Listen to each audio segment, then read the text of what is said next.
Hi everyone, this is Dennis Kelsham with Gale, and the purpose of this video is to help parents and possibly students, if they want to watch this video as well, see and understand all of the resources that are being made available to them during this time for Gale resources and Gale databases. Hopefully I can explain to you what that means. Before I get into the meat of this, I want to show you what's available, especially because of COVID-19. We have this resource page, and you can find it at gale.com/COVID-19 support. And if you come here and scroll down, you're going to see this part called Enhance Instruction. And going to allow you to access the resources by first registering. You may have already had your librarian or someone at your school do this. And if they sent you a link, they've sent you this one. And so this is where you'll have access to after you register. So we're giving you access to these databases. The only ones I'm going to focus on are the middle school and the high school one. Kids Info Bits is being updated, so I'll be sending out one for elementary, another video for elementary later. So we're going to talk about middle school and high school. I want you to make aware that on this page, there's also some special books for social and emotional learning. And what that means, for those who aren't aware, is the idea that students learn best when they're in their best emotional health. And so we provided resources for students to do self-directed searches and find resources and help understand some things that they're going through, even though they might not be ready to talk to anybody right now. So these are available to anyone right now. You can access those. There's also some credible information on health and what people are going through right now. Once you get into the site, you can click through, whether it be globally, what's happening globally, some specific health and wellness.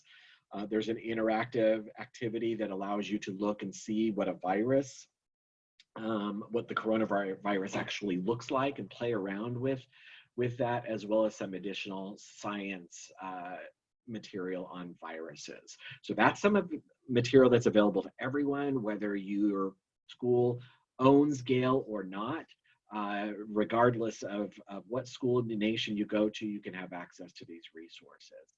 But I'm going to jump in next for those schools that do have Gale already. I'm going to show you, one, how to find those resources, and also explain a little bit of why you might want to use Gale instead of, for example, Googling. So let's imagine that you're home and you're trying to give your middle or high school students something to do. So you said, hey, write a report on something that you really like. And every kid likes Disney, right? So let's say they Google Disney. This is the type of result that you're going to get. You're going to get the first few entries or results will come back, will be top stories, videos. You're going to get commercial sites. As you can scroll through here, you can see the student's going to be easily distracted, and really not get any information that's going to help them write a report, an informational report anyway, on Disney. And there's no reason why Disney wouldn't be a perfectly valid report to write in a class in an academic setting. But as you can see right here, most of your Google searches are going to be distracting videos, pictures, and commercial sites. Let me give you one more example. You might want to pick a controversial issue for your students to talk about. So I picked school uniforms, and I did a search in Google on school uniforms. Same exact result as I got in Disney. The first 5 or 6 results are all commercial sites leading students to buy actual school uniforms. You got some cool pictures here, and that's good.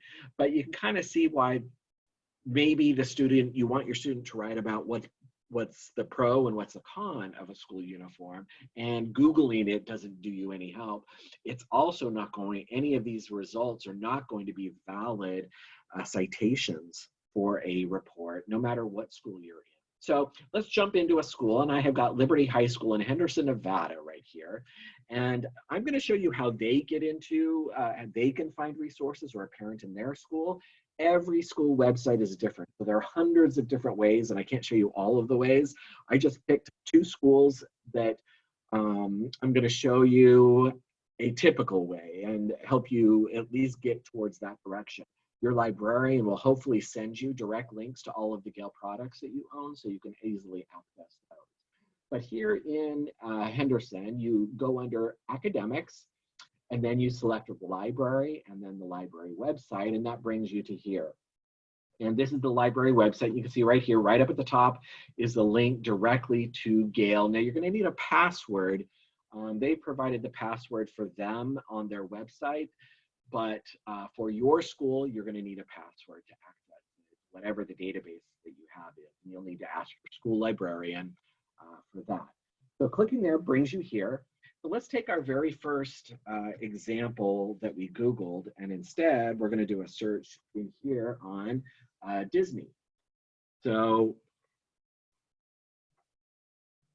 all you have to do is go into the search bar. Oh, excuse me, sorry, I did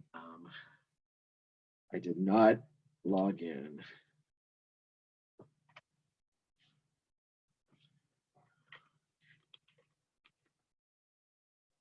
Okay, there we go. I'm logged in. And now I've come to my search result on Disney.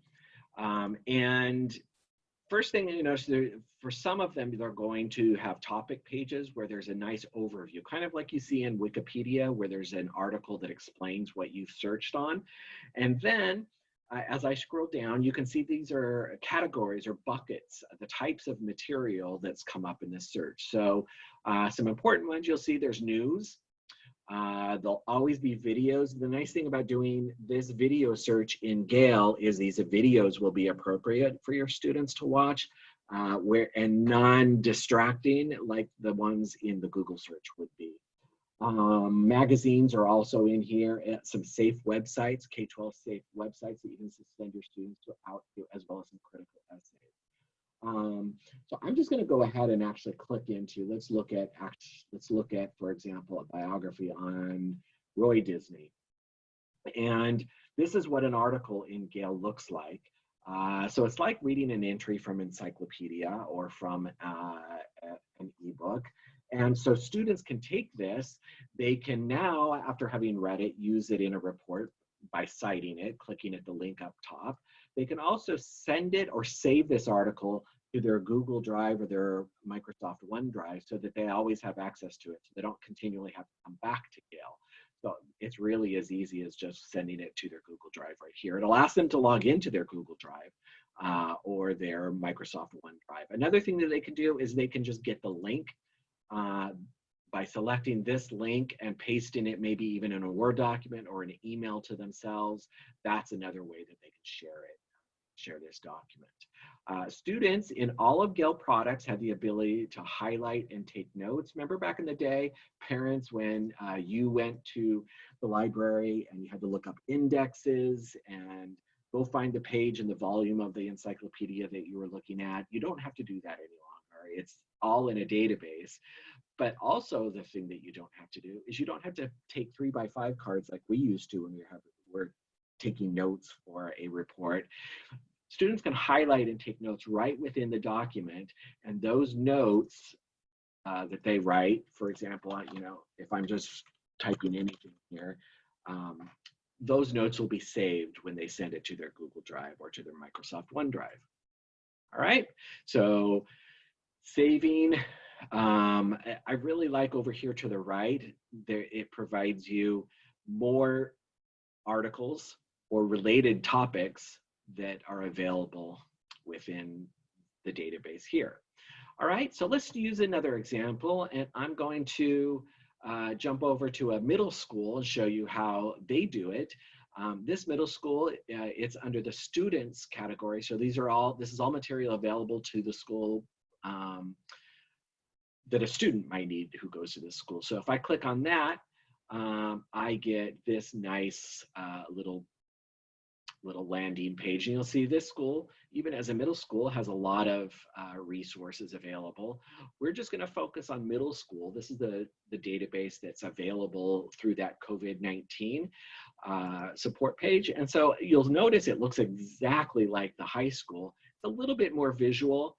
Students can scroll down and look based on categories, but I think the best way to use it is just as the search function, just like Google. So we're going to use that topic that we used at the beginning, and you're going to see the different end result that I got here. Oh, I'm not logged in, sorry. Okay, so right away, you can kind of see I've got some reference articles, I've got some magazine and also news articles. And as I scroll down, there's pictures. Now, these are going to be appropriate for students to use in reports. There are videos, again, that are appropriate for K-12, as well as audio files they can listen to. You could actually come in here, choose a topic, have your students listen to the topic, and then write a report on it or write a paragraph on it.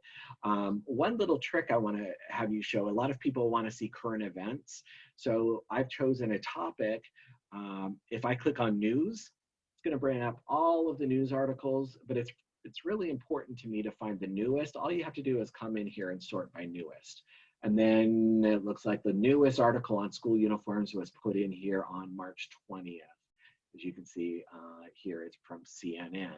Another thing that you can do, if I go back to my search result on school uniforms, there's this really cool topic finder here down to the bottom right.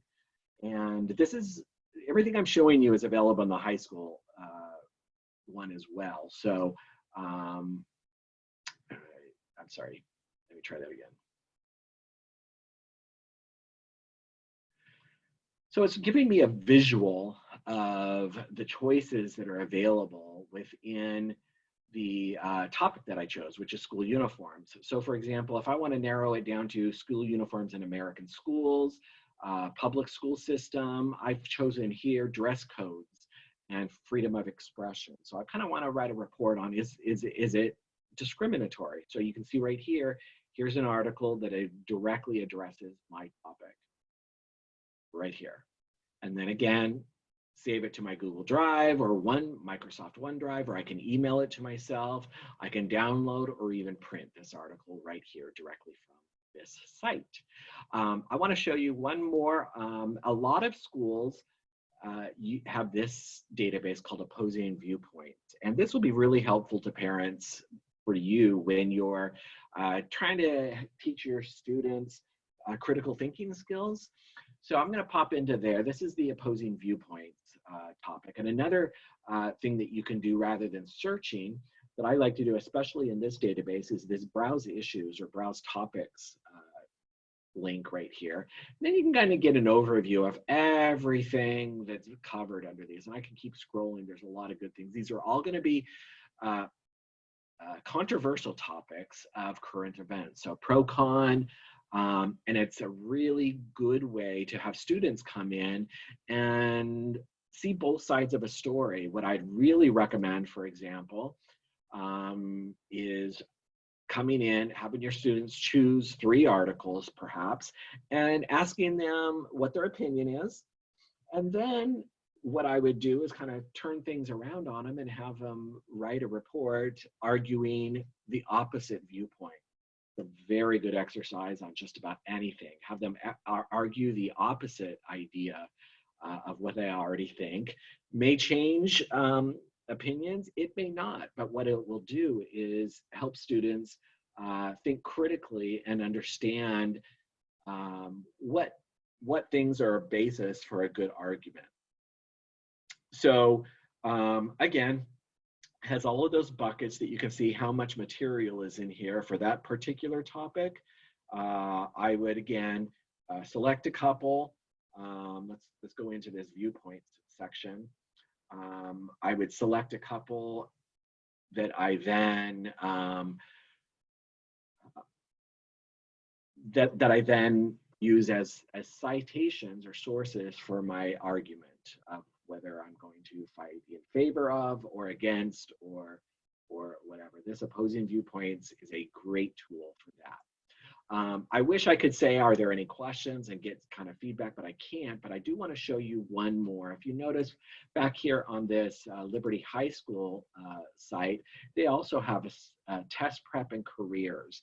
And some of you will have this available in your school, some of you won't, but I'm going to do it at the end here, because if you do have it available, I definitely want you parents to know what's available in here. So let's just say you're stuck at home, your student hasn't really been given a lot of work to do, but you still want to make sure that they don't fall behind in math or English. There's this great basic skills tutorial or question bank that you can share with your students and just have them work for 20 minutes on some, out of the question bank. I'm horrible at math, so if I'm doing homework with my students, here's some great math videos that are very helpful, that can help me understand what I need to do to help the students, but also you can send students here to find help. So here's some great tutorials that you can use anytime, anywhere. They don't have to be related to a lesson, but it's some great work by your students. Now, some of your students are going to be in AP classes, and the College Board hasn't yet said what they're doing necessarily with all these AP tests, at least at this point in time. But if your student's training or trying to practice for an AP test, you can come in here and find the AP test and take practice exams and take a practice course. The same can be done for the SAT. Or the ACT. It's also, I'm sorry, here we go, the ACT or the SAT. There's practice, as you can see, there's practice tests. There's an online course. So some really good stuff here for students who have kind of missed out on a teacher helping them prepare for these things, and you can provide these for them. I also want to clarify that this material here is for you just as much as it is for your students. So let's say you've lost work during this time, or someone in the household is looking for work. There's some resume writing help, as well as some career assessment and a virtual career library that can help you in your job search. More than anything, however, I forgot to mention, for those, I have a senior right now that's getting ready for college in the fall. So I'm sharing with her this college and scholarship search. And within here, there's an undergraduate scholarship search. So your students right now can be out there looking during this downtime, looking for money for college. If it's an appropriate time for your student. If any of you are preparing for grad school or in higher education, you can do that. You can take some of it, like the GMAT, the GRE, take these practice courses and practice tests here. There's also, if we have any parents out there who are not yet U.S. citizens but are preparing to take the U.S. citizenship test, here's a great practice test for you. So in summary, so that's some of the material here available for you also if your school has this particular unit. I'm going to jump back to my original slide here. This is the databases. You have the middle school database as well as the high school that I've shown you. Everybody has access to that right now, as well as some health material. I did want to finish on the social and emotional learning material that I showed you here. Basically, it's some wellness material for your younger students. And I just want to encourage you, excuse me, I lost it. I want to encourage you, I'm sorry, this is the one I wanted to jump in here. So I would encourage you to share this with students. Say, hey, you might want to not, if you have any issues with students, you might not want to talk yet. But there may be some things in some of these books that we're providing for you about anxiety or depression and things that might help some of your students during this time of stress. And I would encourage you as well. This material is for parents just as much as students to come in here and understand maybe how you can help someone in your family who is suffering with some of these issues. Again, my name is Dennis. And you are welcome to reach out to me with any questions. I should have put my email on here, but I didn't. So let me show you real quick. This right here, if you can see it, is my cell number, and this is my email address. I do have office hours daily. Either email me or send me a text message, and I'll send you this link for my office hours, 8:30 Pacific Standard Time every morning. Feel free to jump on. I'm just there. I'm not presenting anything. I'm just waiting for questions and helping in any way I can. This is not a sales office hour. It's a help you help your students office hour. So thank you for joining me on this. I will talk at you another time.